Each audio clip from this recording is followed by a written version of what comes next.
इसी बीच बड़ी खबर यह कि हिजबुल्लाह ने इजराइल के प्रमुख सैटेलाइट कम्युनिकेशन सेंटर पर हमला किया है।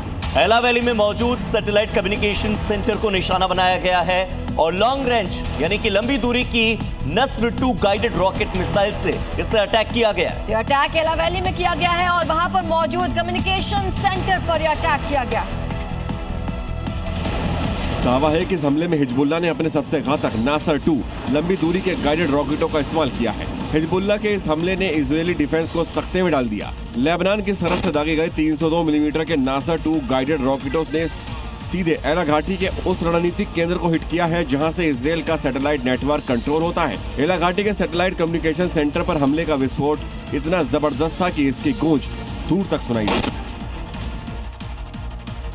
तो ये महायुद्ध पर महा कवरेज लगातार जारी है, लेकिन इसी बीच कुछ अन्य खबरों का भी रुख करते हैं। आज की बड़ी खबर आंध्र प्रदेश के कोंडापुरम से सामने आ रही है, जहां पर एक बहुत ही अजीबोगरीब मामला सामने आया। दरअसल यहाँ तिरुमाला मंदिर जा रहा 21,000 लीटर घी से भरा एक टैंकर अचानक अनियंत्रित होकर पलटा और जैसे ही ये टैंकर पलटा सड़क पर घी बहना शुरू हुआ। आसपास के गांव में खबर फैल गई। देखते देखते लोग बाल्टियां डिब्बे लेकर घी लूटने दौड़ पड़े। तस्वीरें देखिए, यहाँ हादसे का दुख कम और घी इकट्ठा करने की होड़ ज्यादा नजर आ रही है। कोंडापुरम के पास हुए इस हादसे में जैसे ही घी का टैंकर पलटा, सड़क किनारे घी का सैलाब उमड़ पड़ा। ये घी विश्व प्रसिद्ध तिरुमाला मंदिर के लिए ले जाया जा रहा था, जहाँ इसका उपयोग लड्डू और अन्य प्रसाद बनाने में होना था। ट्रक ड्राइवर को मामूली चोटें आई हैं, लेकिन सड़क पर घी फैलने की वजह से घंटों ट्रैफिक जाम रहा। देश में मार्च के महीने में जून जुलाई वाली गर्मी सताने लगी है। गुजरात, महाराष्ट्र और राजस्थान के 14 शहरों में अभी से ही तापमान 40 डिग्री को क्रॉस कर गया है। इंदौर में तो रनवे का डामर पिघलने की वजह से कई विमान भी प्रभावित हुए। ऐसी ही स्थिति उत्तर भारत के कई इलाकों में देखी जा रही है, जहां जून जुलाई वाली गर्मी देखने को मिल रही है। ऐसे में लोग अपने घरों में कैद होने को मजबूर हैं। मौसम विभाग ने साफ संकेत दिए हैं कि अगले एक हफ्ते तक राहत मिलने की उम्मीद बहुत कम है। दिल्ली का न्यूनतम तापमान सामान्य से करीब 5 डिग्री ज्यादा दर्ज किया गया है। वहीं अधिकतम तापमान भी बढ़ा है। वहीं जहां दिल्ली समेत कई राज्यों में भीषण गर्मी सता रही है, तो वहीं जम्मू कश्मीर में मौसम का मिजाज बिल्कुल जुदा है।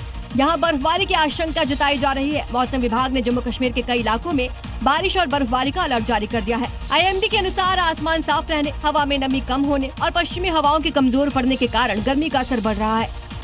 उत्तर प्रदेश के मुरादाबाद में आदमखोर तेंदुए ने आतंक मचा रखा है, लेकिन एक मां की हिम्मत के आगे वो आदमखोर बौना साबित हुआ जब तेंदुए ने बच्चे को शिकार बनाने की कोशिश की। महिला तेंदुए से भिड़ गई और अपने कलेजे के टुकड़े को तेंदुए के जबड़े से छुड़ा लाई। दरअसल मासूम घर के बाहर खेल रहा था। उसी दौरान तेंदुआ वहां आ गया और मासूम पर हमला कर दिया। शोर सुनकर महिला दौड़ कर आई तेंदुए से भिड़ गई, जिससे आदमखोर मासूम को छोड़कर भाग गया। जानकारी लगते ही मौके पर दूसरे लोग भी आ गए, जिससे मासूम की जान बच गई। हमले में घायल मासूम को अस्पताल में भर्ती कराया गया, जहां उसका इलाज जारी है। घटना की सूचना मिलते ही पुलिस और वन विभाग की टीम मौके पर पहुंची। तेंदुए की तलाश शुरू कर दी गई है। ग्रामीणों का कहना है कि इलाके में पहले भी तेंदुए के हमले की घटनाएं हो चुकी हैं। इससे लोगों में दहशत का माहौल है। ग्रामीणों ने वन विभाग से तेंदुए को जल्द पकड़ने की मांग की है।